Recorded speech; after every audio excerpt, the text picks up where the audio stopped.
1 year ago, unmarked Russian troops began appearing on Ukraine's Crimean peninsula.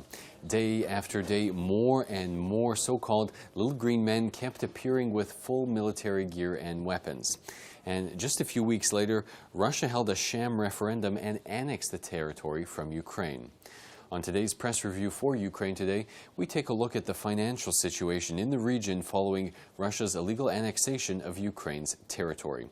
First, appearing in the AFP, Maria Antonova paints a bleak picture of the business environment on the occupied peninsula. While many supporters of the annexation of the Black Sea province from Ukraine expected to be better off under Moscow's rule, business in Crimea is strangled by economic isolation, Western sanctions, and local authorities nationalizing key Ukrainian firms. Since Russia took control of the peninsula, business owners have lost thousands of customers. The tourism industry has collapsed, and potential investors are staying away.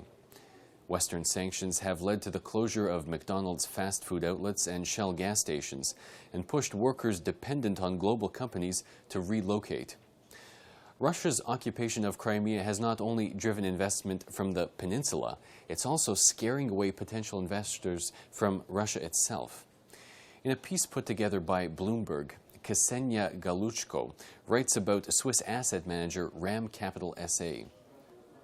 Russia remains off limits for investment a year after President Vladimir Putin orchestrated the annexation of Crimea from Ukraine.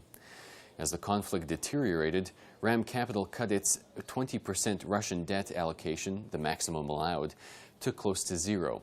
That is where it still is, amid concern over the lack of predictability in the nation's politics. A year on after Russia's invasion and annexation of Crimea, it appears business in Russia's orbit is struggling. Now that's all for today. Join us again next week for more press reviews from the Ukraine Today newsroom in Kyiv.